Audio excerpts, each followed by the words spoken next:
Thank you to everyone who's joining us. We're just giving a little bit of time for everyone to get in the room, and then we will start.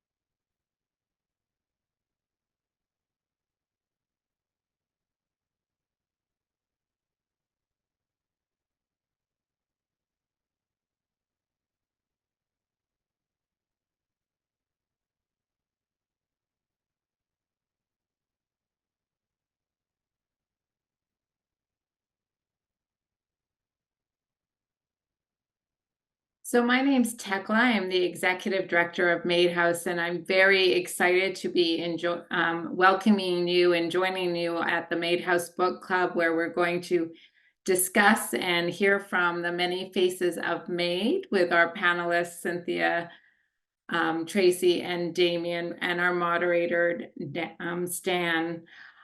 Please note in the chat, we have put a diversity statement if you take a moment to review that. MAiDHouse, as many of you do know, is a place where we provide space that is warm and welcoming and inclusive for people to have their provision on the day of MAiD.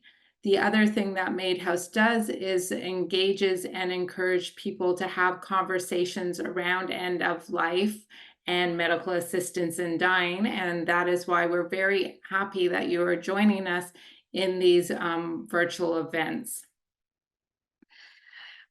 At this time, I'm going to introduce Stan, who is our moderator, and something is happening. There we go. Our moderator, and she's going to talk a little bit more about what we are doing this evening and how the session will go. So again, thank you for joining us, and thank you for those individual donors who enable and facilitate our ability to provide these free events. Thank you so much, Tekla. And Nikki, I think we can stop sharing the screen. That would be great so we can see the book club members. Thanks so much. So welcome to MAiDHouse's second book club. I'm going to start with the land acknowledgement. Of course, we're a virtual event, so we span many territories. At the moment, as the host of this meeting, I'm on the traditional territory of many nations, including the Mississaugas of the Credit, the Anishinaabe, the Chippewa, the Haudenosaunee, and the Wendat people. And Toronto is now home to many diverse First Nations and Métis people. We also acknowledge that Toronto is covered by Treaty 13 with the Mississaugas of the Credit.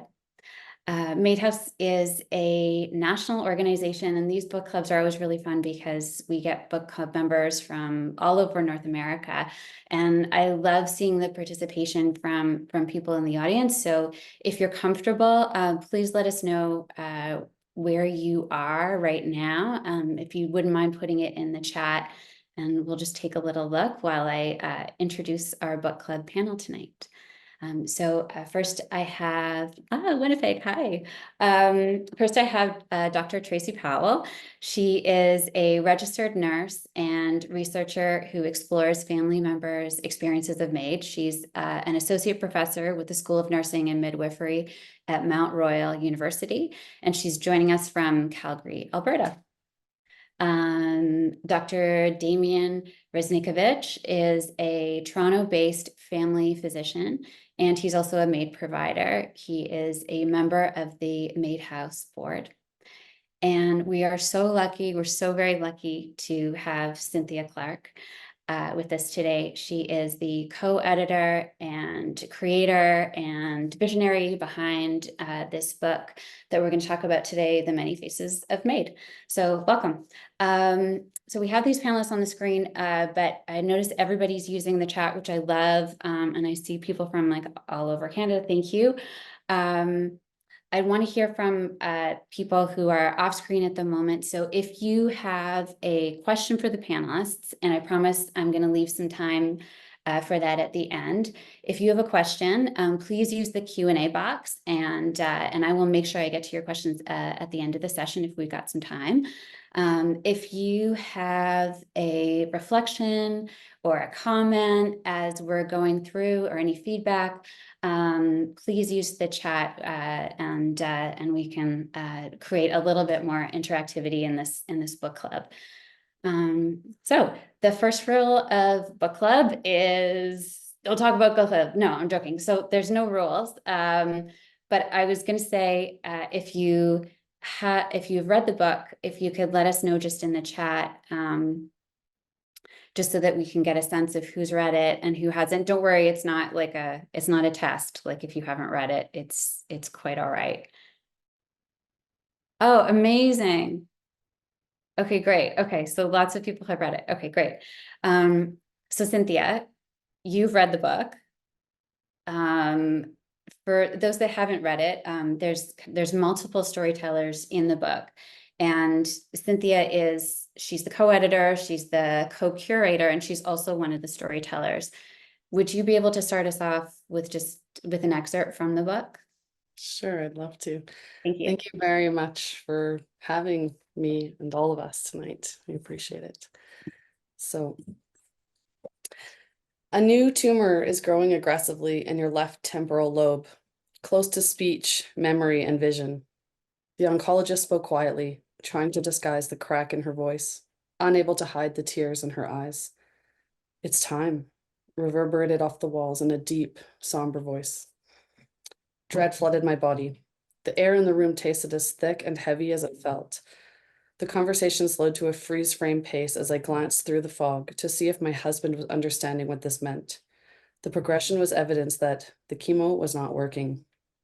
We had just crossed my husband's line in the sand. It's time. He had always been adamant he didn't want more than the standard treatment. No additional surgeries, no new chemos, no clinical trials, nothing experimental. It's time. I shook my head. A ghostly hand ripped a fistful of pages off the imaginary calendar of my husband's life and threw them in the air. The 12 months that I had been terrified to live through, full of worries such as how to keep him safe in the winter, when to hire a caregiver, when to let others take care of our children, were suddenly gone. I'd wanted to skip them countless times, but I had also been clinging to them. It's time. No, no, no. I was completely unprepared to face our plan. The oncologist started talking again. The new tumor's location means he could lose mental capacity quickly. If his intention is to access MAiD, he needs to act soon. More pages blew off the calendar in my mind, floating through the air like snowflakes, close enough to touch, but impossible to catch. It's time. I was disoriented by the speed at which his life was shortening. I felt dizzy as I mentally calculated how long we would have left together. 6 months? 3 months? 2 months? A week. It's time.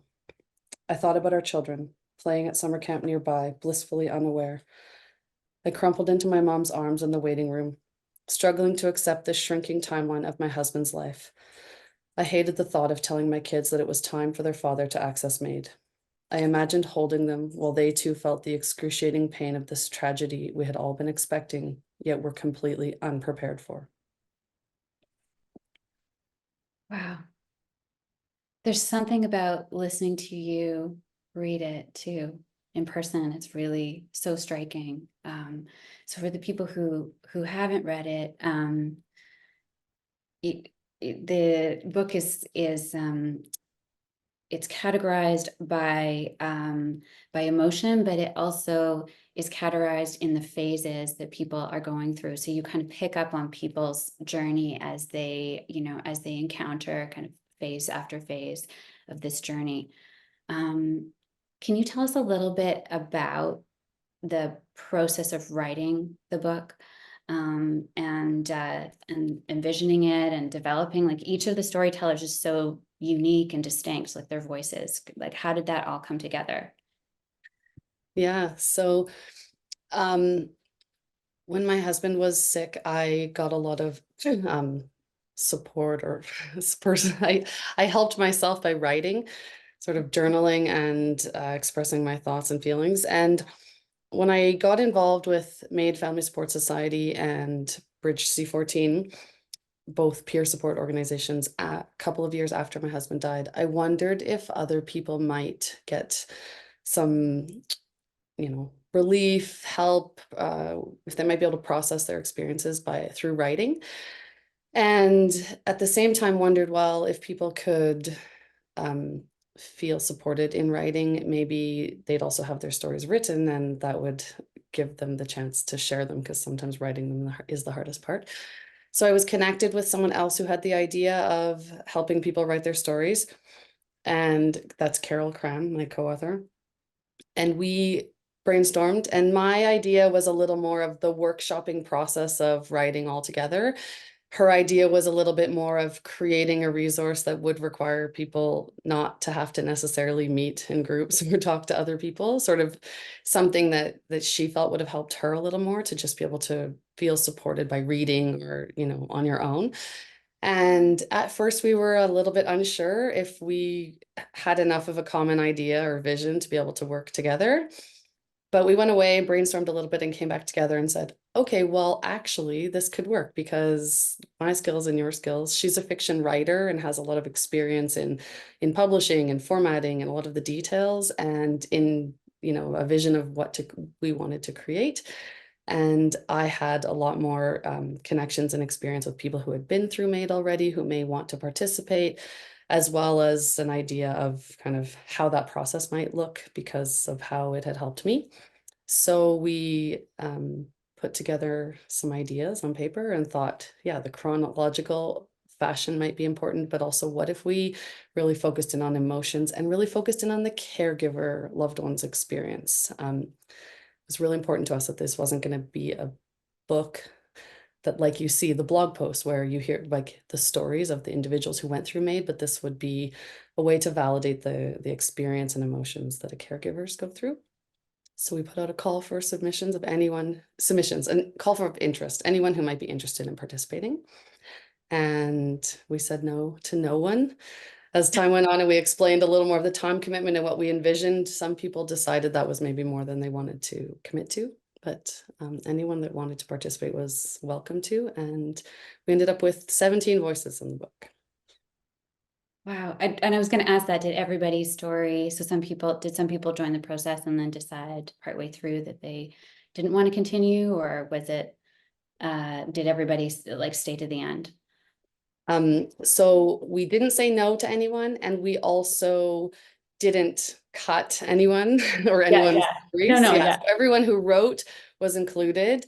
There were sort of, I think, maybe 30 people interested at the beginning. Then once we explained we wanted to do kind of writing workshops and then kind of back and forth and hone in on emotions, that this wouldn't be something you'd already written and just give it to us to print. We ended up with maybe 15, no, a few more, 18, 19. Okay. And then along the way, a few people, 3 maybe, I think, decided that it was too much for them. And for me, that's a bit of a win, not because we wanted less people, but because it was really important, first and foremost, that if we had this idea we might make it into a book, but the book was not the objective. The objective was, let's write together and let's see if we can heal together, process together. If this isn't a process that's helping you, or if it's hurting you more than it's helping you, it's important that you are true to yourself and that you do what you have to do. So there were a few people that said along the way, oh, you know what, this, too much time for me, or it's too emotional, it's too fresh, it's too soon, and decided to kind of back off. And they offered us to use their stories if we still wanted to. And some we did, and some we didn't. And that was more just at the end, it kind of, when we first envisioned it, we asked everyone to commit to participating in at least 3 of the 9 chapters, thinking no one would want to write in all 9 chapters. And we would periodically hear from different people. But yeah, the process was healing, and it was a bit of a community that came together, and everyone, I think, wrote in almost every chapter. And so then at the end, it might have been a bit of not enough continuity to kind of include someone who'd written for 3 or 4 chapters and then disappeared because everyone else didn't. So So have you ever done anything like that? Have you ever coached a group of people into writing a book before? Like in no, that? I haven't. I'm very determined and committed though when I decide to do things. I had done facilitation of groups in the past, and I did, my own writing and my journaling. And then I had done some like peer support work with people specifically who had been through MAiD. But no, I'd never put them all together or tried to attempt something like this. So yeah, it was kind of a successful first attempt. Yeah, thank you for doing it. Thank you. Well, So I thanks for wanted to shining a light on it. yeah, it's amazing. I wanted to switch gears a little to Tracy. Tracy, do you want to tell us a little bit about your research project? Yes, thanks. So I just completed my PhD through the University of Victoria. My dissertation research looked at the family members' experiences of medical assistance in dying. And within that, I looked at from perspective of 2 different provinces, so BC and Alberta. And the purpose of it was, again, the experiences and perspectives of family members, but also looking at the impact of legislation, policy, and process on those experiences. So taking it kind of to a kind of system level analysis as well. In the end, my data collection happened beautifully during COVID. So, that sounds like a great idea. June 2020 to February 2021, did lots of this, online interviews and demographic surveys. In total, 46 participants were in my study. Of that, 31 family members, and then the rest were key informants. So that could have been a MAiD provider, MAiD assessor, support person from a dying end-of-life organization. And it was a qualitative research. So really this book, I would have to say, kind of brought me back to that experience. So hearing the narratives and the stories is kind of where I live as a nurse. It's a way in which I, as a professional, can change and evolve and interpret an individual's experiences much more. For me, as a nurse, those stories is kind of where I live. And so reading this really kind of impacted me in a way that kind of brought me back to the stories of my research. Like I could see, I could hear the voices of my participants, even though they weren't here, I could reconnect with that. And I guess that's what I wanted to ask you too, is how your research aligned, or maybe there are ways that it didn't align with the storytellers. Yeah. So I would say, because I looked at it from different levels, so kind of the individual level experience, that's where these emotions kind of sit.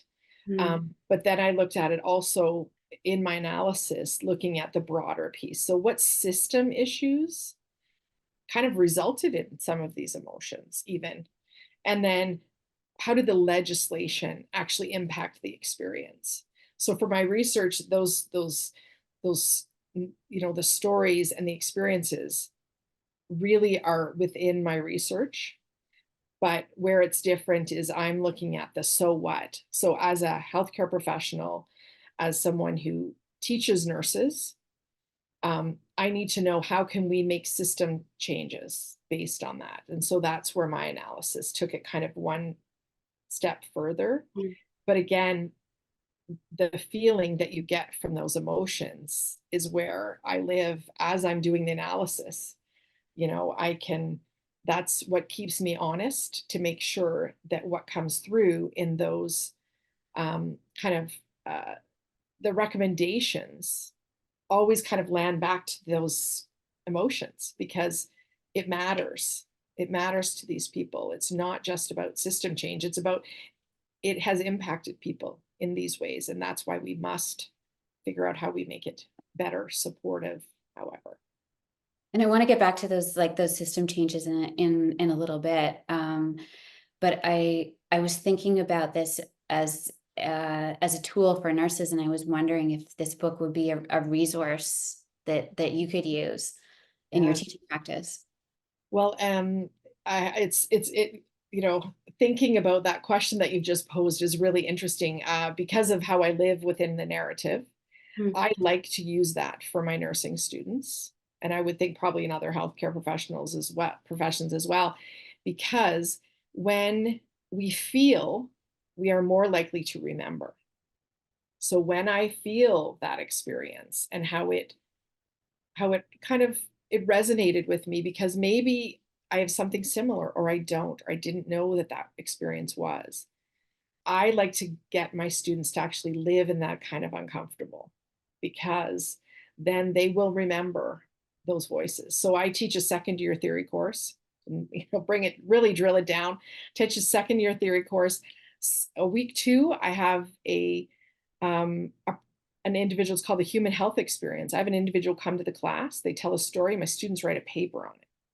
And the purpose of that is to understand concepts that come out, because it's not all, no offense to Damian, but it's not all about the medical model. And so we have to make sure that we actually, as a nurse, I want my students to say, I actually want you to start with the experience and then those assessments, you're doing them at the same time, but you start with that experience because it can actually make your assessments kind of more targeted and you gain more. And so that's kind of how I teach my nursing students moving forward, because if they don't, and I have students who come back and say, at the time I didn't really believe it. And then I remember that. And I use examples. I'm background as an oncology nurse, and it's all about the interpersonal and that relationship. If I don't have that relationship, I am not a good nurse. That's my belief. And I love that idea of the patient is a reliable narrator of what's happening, whether that's psychologically, whether that's emotionally, whether that is physically. Yeah. And so understanding that narration as it's happening is really interesting. Cool. And to add that, I'm designing with another professor, and we're going to redesigning a palliative care course, and we will be using some excerpts from this book within that. It's considered palliative care, but we're going to do kind of the palliative care with the medical assistance in dying, and even we look at different choices at the end, how we move forward. So it absolutely resonates, and I think it's essential for healthcare to understand those experiences, even if we don't like what we hear. That's okay. Right. Okay. That's the hard part. Yeah. Okay, so Damian, I'm not ignoring you at all, and I want to hear from you. So in the book, the assessor and the provider have almost it's almost like a secondary role through the stories. Like sometimes they come up in a few of the storytellers, when maybe they're irritated with one of them, or maybe they're grateful for one of them. But can you speak to the unique role of the MAiD provider in relation to the patient and their supporters? Sure. Thank you for having me. Tracy, I completely agree. I think the relationships and the experience are by far the most important part, at least of my practice. And I think my comments today will be based on that, which is my practice. I've been providing MAiD for almost 7 years, and I've been blessed to have been able to help hundreds of families and their loved ones. But that only informs how I feel and how I practice. But I do certainly agree that the experience with my patients and their supports is what really drives my care. And when it comes to my role, I don't know if it's secondary or tertiary. It is down here, and I'm very aware of that, because to me, what matters the most when it comes to, again, caring for my patients and their loved ones is it's my patient. So they're at the center of all of this. And so I think that for me to be able to give them good care and to be able to truly meet their needs when they're in often in a very difficult place in their lives, I have to go above and beyond to not only understand their circumstances, but also their networks and their supports. Who's there, what their roles are, what do they mean to you? How long have you known them for? What do they do for you on a daily basis? Oh, who helps you get out of bed? Who makes your meals? Who do you laugh with? Who do you play with? Who do you cry to?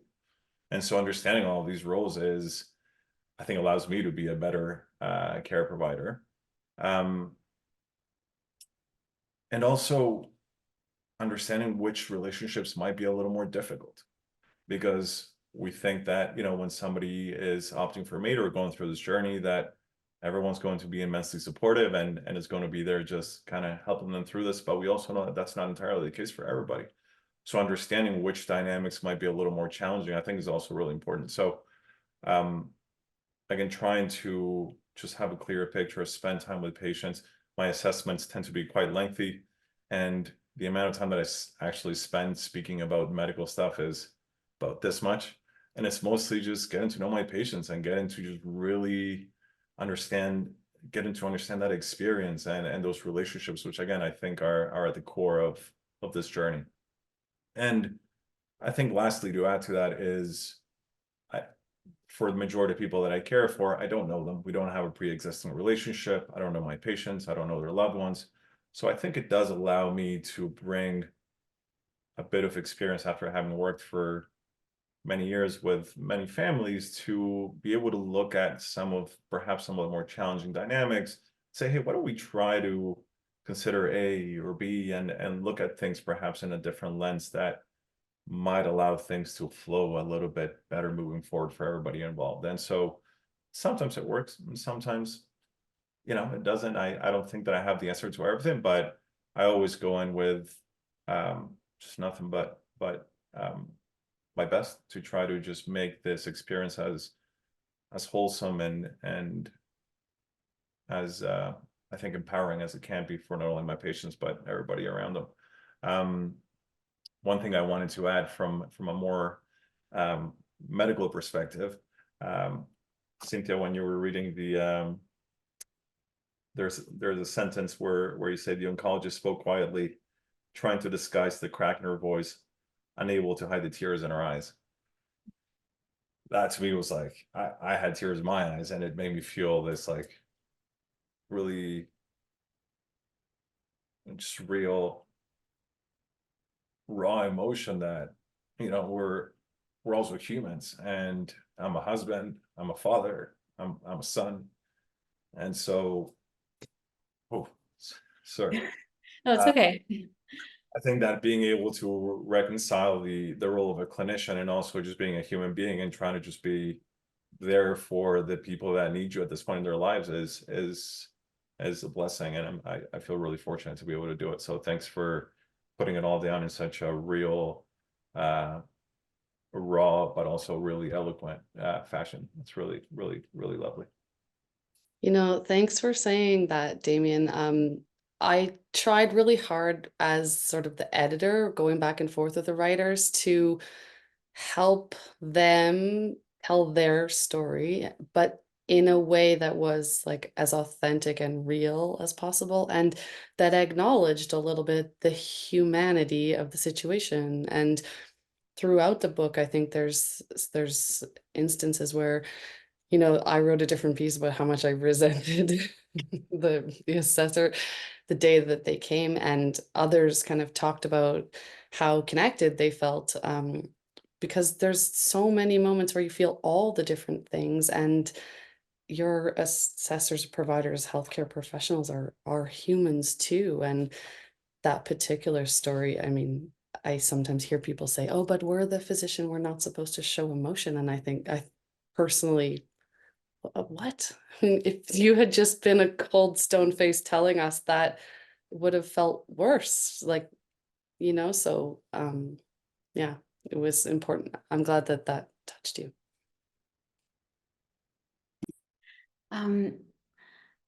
Damian, you mentioned this a little when you were speaking, just about that sometimes, we have to account for the fact that there are supporters who loved ones, maybe who aren't in agreement with what's happening, maybe have really conflicting or challenging emotions, and you can read all about them in this book.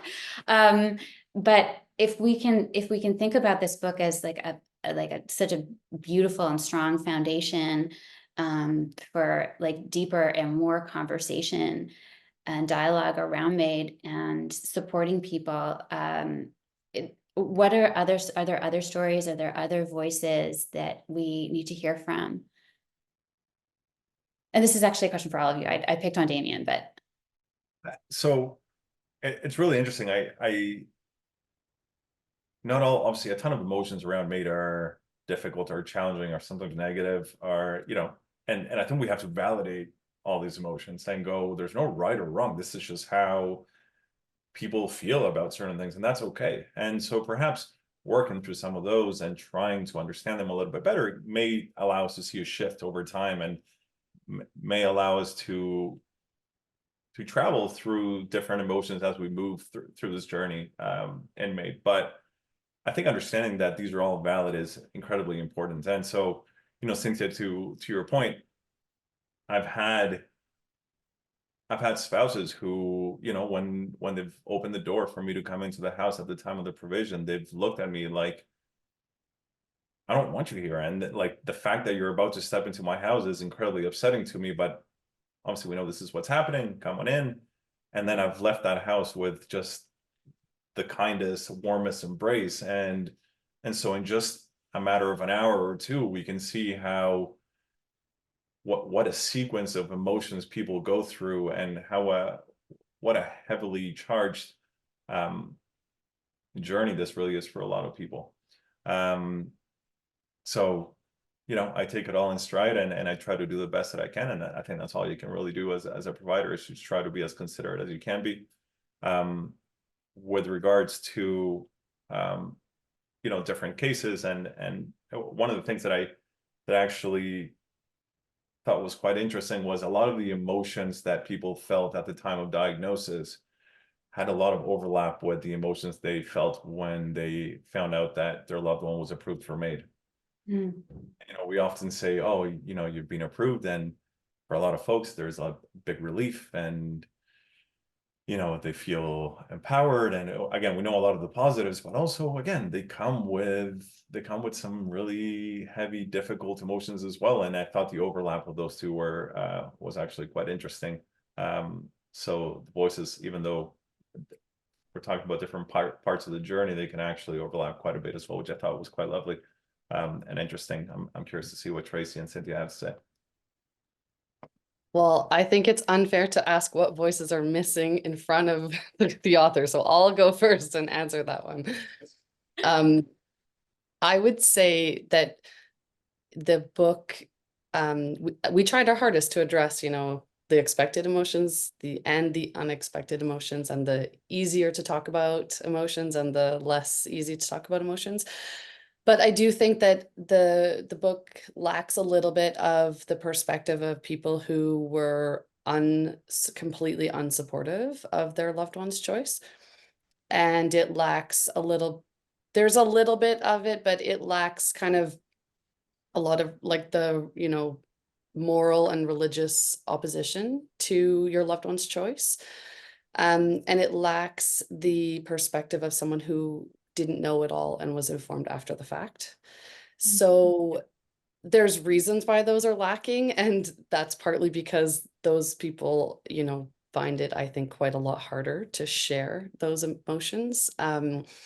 I think they also find it harder to reach out and ask for help, or to go to an organization like ours, MAiD Family Support Society, where we offer peer support. But, you know, I think intrinsically people may feel or think that this is a group of pro-MAiD people that you can come for support amongst, you know, preaching to the choir type people. And that's not true. We can offer support to people who weren't on board with the decision, but keeping in mind the book was published in September, and it, you know, was 18 months or 2 years of a brainchild. So going back a few years where MAiD was that much newer in Canada and less open, we definitely see voices that aren't necessarily represented in this book. Yeah, and I'm okay with the challenge because it's Sure. Serves you right for coming to your own book club. No, I'm joking. I see the tough questions. Sorry, Tracy. I would totally, that was what I was thinking as well. But it's interesting because in my study, I had 1 to 2 who were uncomfortable with the decision, but they wouldn't outright say that they objected to having it done.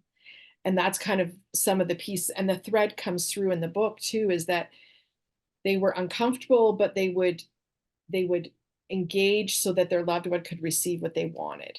So they put their kind of feelings aside to engage in that. And I kind of felt that in the book and read that a bit. So, and that came through in my research as well. It was kind of almost after the fact, they were like, whoa, what did I just engage? Like, how did I print off the sheet so they could fill it out? What do you mean I did that? Right? Like it's those pieces. And the other piece that I want to kind of get out, because it comes through in my research too, and Emily spoke about it in the book on page 167, and I was just like, oh my goodness, it's about isolation. So it taps into what you're saying, Cynthia, about those individuals who either are asked to keep a secret or there's only a few of them. As a healthcare professional, I worry about them. I worry about their experience and how they keep it close to them and how they can't talk about it, or how the funeral might look different because no one really knows and they're keeping the secret. And what does that do for their grief? And what does that do for the next death that happens, even if it's not MAiD? And it weighs on me, and it will, as a researcher, it's where I'm going to go with the research, and good luck finding those participants. But I do kind of worry about them, because it really kind of came through of that worry. Like, I'm told to keep it quiet, but like, how can I do that? Where do I get my support? Or I don't even know what they'll react to if I do disclose it. And I think we don't even know what's that experience is like for in the grief. Yeah. And maybe those peer support, maybe that's where it's coming through. But it is something that resonated with me when I read it, and is kind of validated within some of my participants as well. No, you've done, like, you've directly researched this. Is there anything in the book that surprised you, that you learned about, that you were like, oh, I wouldn't have thought of that? And it taps into what Damian was saying about the resentment. I was kind of like shocked with that piece, because as helpers, right, we have, the MAiD assessors and providers. Every single one I've ever met are the most kind, amazing humans, right? Like, they really are. And then I thought, wow, Cynthia resented them. Ouch. Right? So that was really, that is it. But you know what? Super important to hear, because the assumption, jump in on that when the assumption is they're helpers. They're there. They put their hand up and said, I will be an assessor and provider, maybe when no one else would, right? Depending on where you are in the country, there's different experience about how those programs are set up. And as, again, similar to what I make my students do, it's important to hear it and ouch a little, but that's okay, because that means we still have work to do around that. So that's what surprised me. Yeah. Can I jump in for a sec there? So interesting that you say that. As the kind of editor and pulling together person, I often wrote my pieces last. I was perpetually like very late with my own pieces. Part of that was just chronic procrastination, but part of it was also trying to see like what we had and where maybe some gaps were.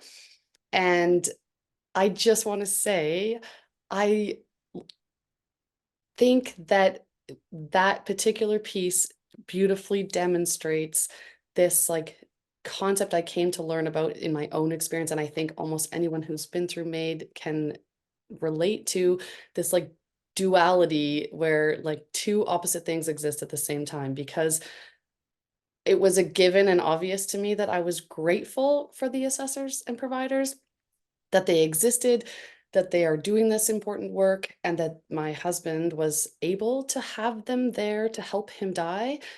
But yes, on that day, I resented them. I wanted them to hurry up and leave. And it's like, it's not one and it's not the other. It is this tension. And same with the moment of death, which I think also comes out that you are so relieved that they aren't suffering, and you are so distraught that your person is gone. And as time moves on, you are so happy that you participated in something that was important to them, but you are so, I don't like the word guilt, but it's a word that I not yet found in the English language.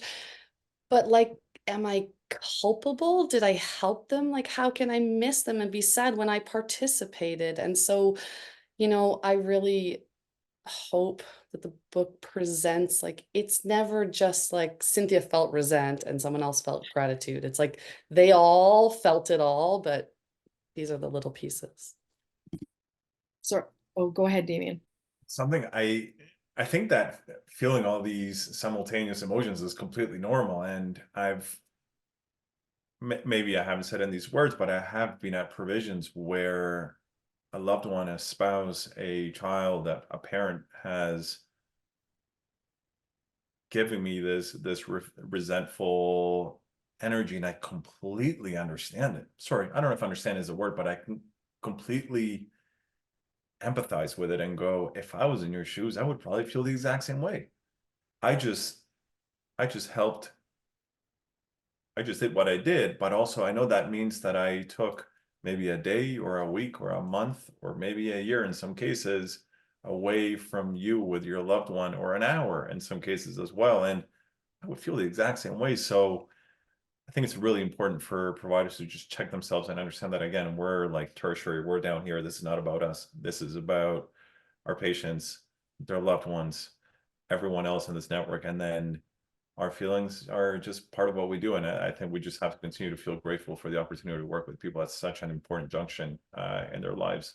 And I think that is the most overwhelming, I think, feeling that I take away every time that I help somebody. So completely understandable. Cynthia, would you be able to read another excerpt from the book? Yes, I have to now make my choice, don't I? Okay. So I picked one for Cynthia, and then I told her that she could also just choose it on the slide, on the fly, like whatever worked for her. So since we were talking about the duality of emotions and how two things can exist at once, and I'm going to share this, which is where I'm at now. I do want to put the caveat that I feel a little bit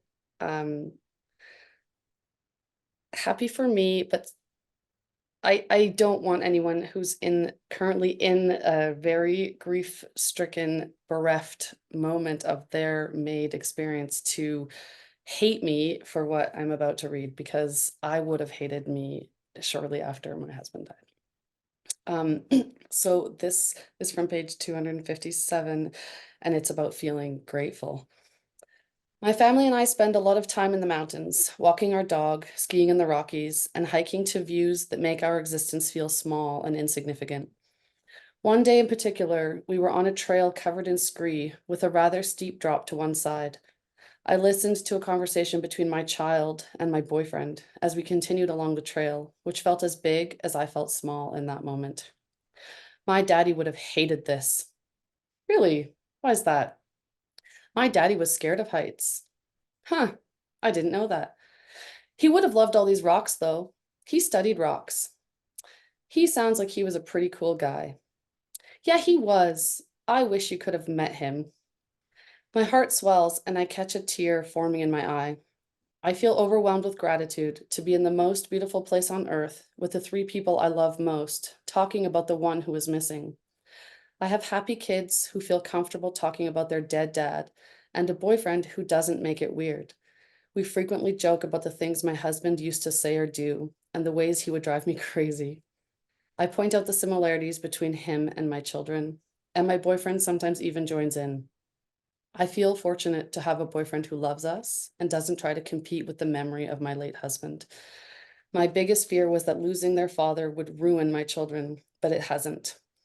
The truth is that it has made us all more empathetic, compassionate, and open to the dichotomies of life. I am so grateful that my children know they are loved by two fathers, one who is dead and one who left them an unshakable foundation of pride and affection, and one who is here every day learning new lessons with them and going on adventures to new heights. If someone had told me 5 years ago that I would feel happy again and grateful to be living in a wonderful life again, I probably would have slapped them and cried. There it is. But here we are. We are living a beautiful life and we are thriving. It's nothing like the life I had pictured, watching our children grow up and growing old with my husband. But we are happy and it feels right. My children learned young that life is not fair, that grief does not end, but that happiness still exists in the shadows. I'm grateful every day that they know it's okay to feel sad and happy at the same time, and that love is not finite. I too wish my boyfriend could have met my husband. Wow. Cynthia, you made me cry like 3 times in the last 30 minutes. You need to stop. But I hope this isn't a spoiler alert, but this is where the book ends. And then it moves through into an index of emotions. So if there's, for the reader, and if there's something that you're feeling, you can look it up, and then you have a place to go.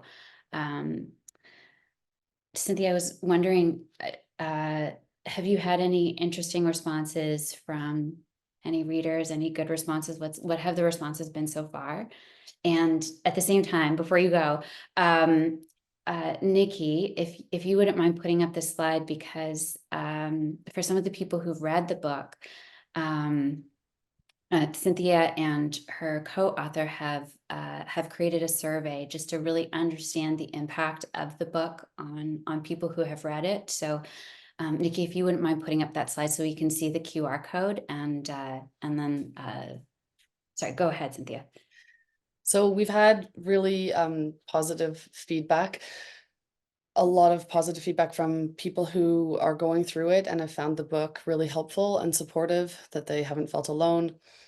Some really nice feedback from unrelated to MAiD people who have somehow come into contact with the book and had their perspective shifted.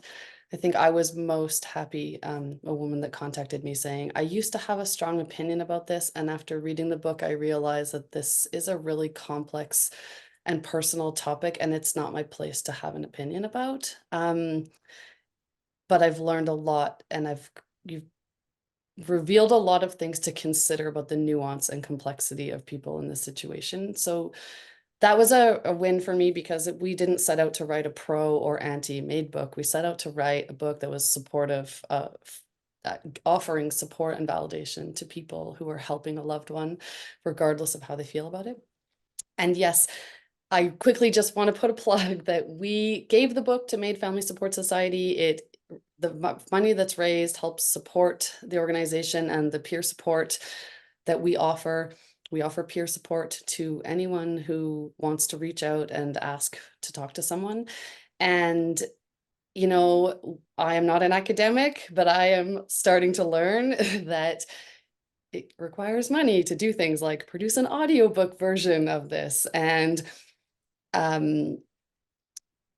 money requires data. So we would love for anyone who has read the book to fill out this survey and tell us how it's impacted you, so that we can have data to pursue funding to do the work that we have been doing. So please, if you've read the book, it's like a 5-minute survey, and share it with others you know have read the book, because we just want to be able to make sure that anyone who needs the book has it when they need it, and not like 6 months later. The book or the organization or someone to talk to, anything. Right, any of those things. And I think we're talking about putting a link to the survey in one of our MAiDHouse newsletters. So I think most of you probably receive it. So we'll also have that link if you haven't read it yet and you need a little bit more time to fill out the survey. That's totally fine. So Nikki, I think we can take this slide down. Thank you so much.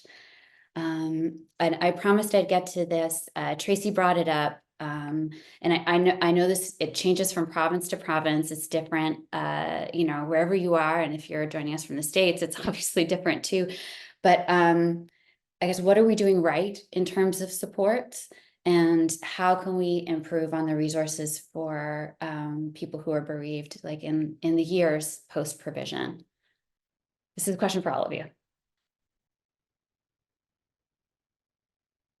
Do you want to start, Tracy? Sure. You're nodding most vigorously. Sure. Yeah, no, it's interesting. Yeah. So, like you said, MAiD was rolled out based in each province. So each province is reflective a bit differently. The legislation outlines what needs to be there along with the safeguards. So depending on those of you that are here, depending on where you are, your support during and after may look a bit different, knowing that there are available supports kind of nationally, MAiD Family Support, Bridge C14, Dying with Dignity Canada, those types of things. But you also may receive support. There are MAiD providers who've realized that support's kind of not as robust as we might like. And so they will provide some supports as well. So we have a long way to go. But I think the interesting thing is, you'll read in the book, is that everybody's need for support looks different, right? So there is no one size fits all. And so that's where we need to have that variability. And we need to work on that. So that is part of what I'll be kind of doing moving forward. But it is something that we are aware of. And so I would say, those of you that are on the call, reach out to people. Don't be isolated and keep private. There are people that are available, and MAiDHouse can have lots of resources and link you to places as well. Thank you. Damian, do you have any? Yeah, I think Tracy went over some of the great sources of support across Canada, which are readily available to everyone. But like you said, not everyone's ready to reach out at the same time. And so one of the things that I usually do when I leave a home is ensure that everybody has my phone number. And a lot of the times I don't hear back for days, weeks, months, years, or ever in some cases. And I have patients who, you know, someone who comes to mind is a lovely lady in her 80s whose husband I helped a few years ago, and we continue to have coffee at least once every 6 to 12 months to just hang out and speak about him and speak about her, and just spend some time together. And so support, I think, looks a little bit different for everybody, and just ensuring that I think we're checking in on people, and that we're not just assuming that everyone's going to be okay, and that, you know, continue just because a MAiD provision has happened. That's not the end. That often is the start of something new for a lot of folks. So just making sure that we continue to check in on people, and sometimes I may not have the right answer for the supports that you need, but I will go above and beyond to try to make sure that I set you up with the folks that might be right for you. So if you're not sure, just reach out, because even if we can't help you, then we'll make sure that we find somebody who can. And MAiDHouse, Tekla have over the last number of years have developed an immense number of resources and tools to help people through this. So again, if you're ever not sure, then just reach out and we'll figure it out together. I love too that you mentioned it's not just days, and it's not just weeks. Like it's years. Yeah, thank you. Cynthia, do you want to say anything else, and then we'll get to the audience questions? I think that it's been said. I just would encourage people to it's not just about reaching out, but also, you know, sharing your story and talking about it, because it's more and more common that, you know, if you share something vulnerable about yourself, that other people see themselves in your experience, and a connection is made. And it's, you know, personally, I didn't start MAiD Family Support Society, but I'm very invested in it. But, you know, there's days I think a perfect long-term goal for us is that we don't need to exist anymore, because things will be normalized and people will be able to talk more openly, and you'll be able to just say the things and find, you know, that casual connection amongst people in the supermarket or at church or at the playground, and support one another, because that's kind of what life's all about, right? Yeah. And book club. They can do book club. Yeah. Okay, so I wanted to get to some questions from the audience. This one is, how can you make healthcare trainees read this book and others of the same genre as part of their education, in addition to the usual clinical focus? The second could be to policymakers who often seem to make comments and decisions which clearly reflect no actual experience with the whole process on the individual and human level. And has your book been reviewed by any media? So I'm going to go the second one first, which is, we chose to self-publish this book for two reasons. One was we wanted to get it out in the world quickly for people who needed it. And the second was that we wanted to preserve people's authentic voices and provide a book that we felt like we would have needed when we were there, not a book that got edited or changed to make it more palatable or marketable. Which means we're a very, very small team of like 1.5. So yes, we have tried, but we would welcome any support. So like, write a review, send it to your ask your library to stock it, send it to your local bookstore, talk to your local book reviewer. I mean, we are just all volunteers, and we're doing as much work as we can. We did receive a grant from CAMAP to give 100 copies away to hospices across Canada.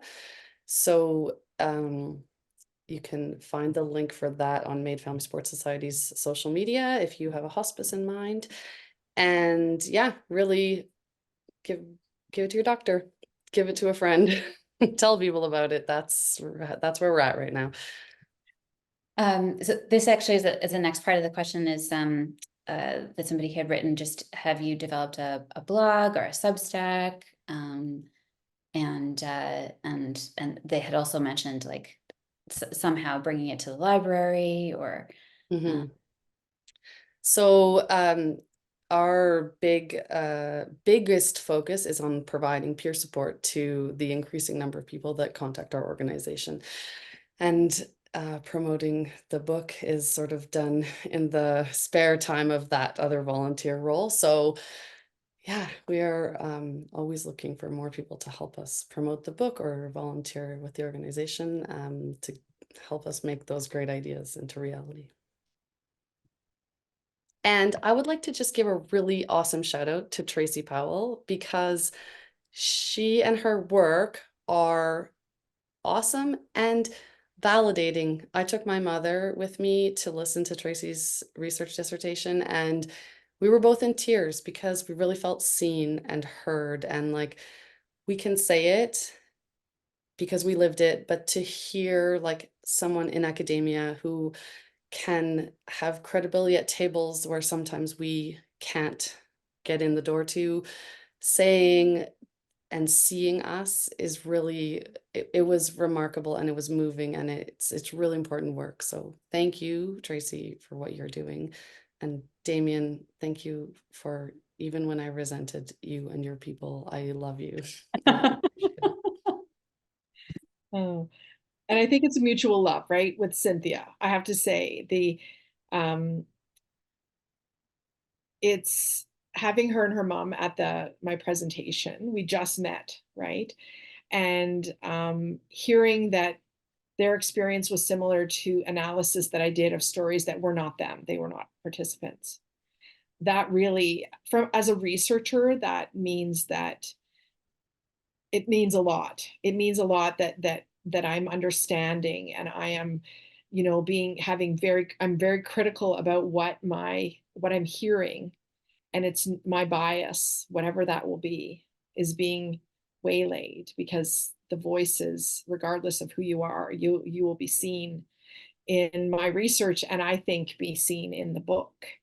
right? Like, I think that's the piece. And Cynthia, like the question about policy, I need to say, like, you are going to MAiD teams with this book, right? Like, I'm there as well.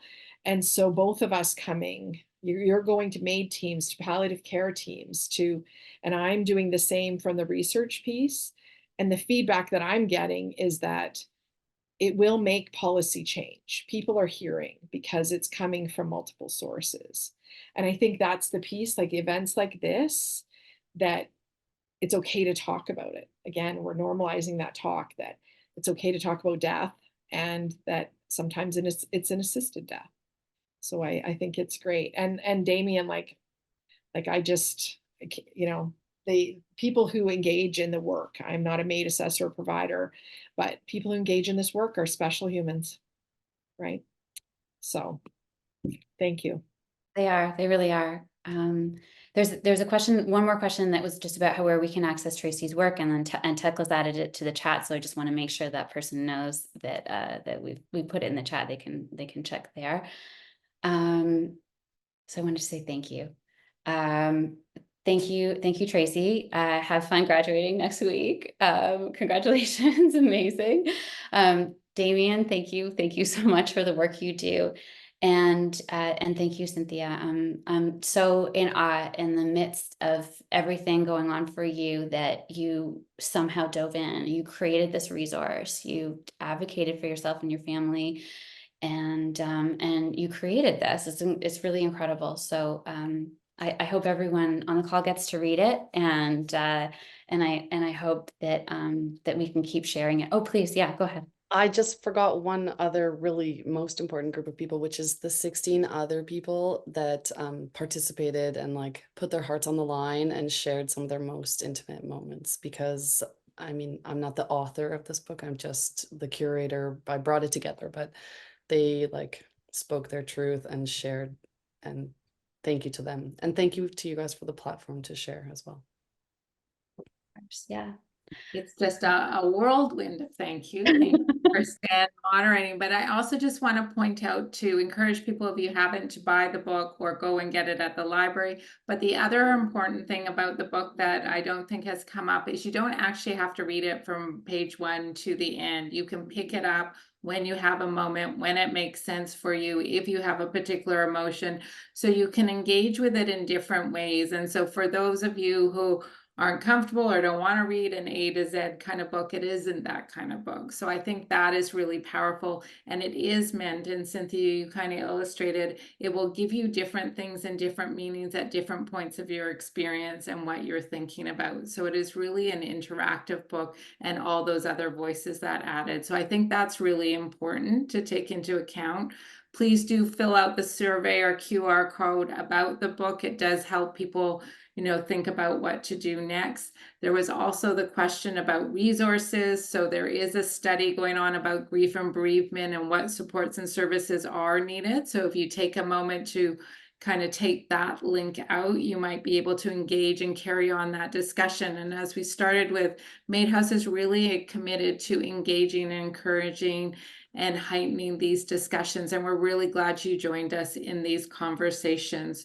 So thank you for joining us. As you leave, the survey will pop up, and we hope everyone enjoys the rest of the day. Thank you.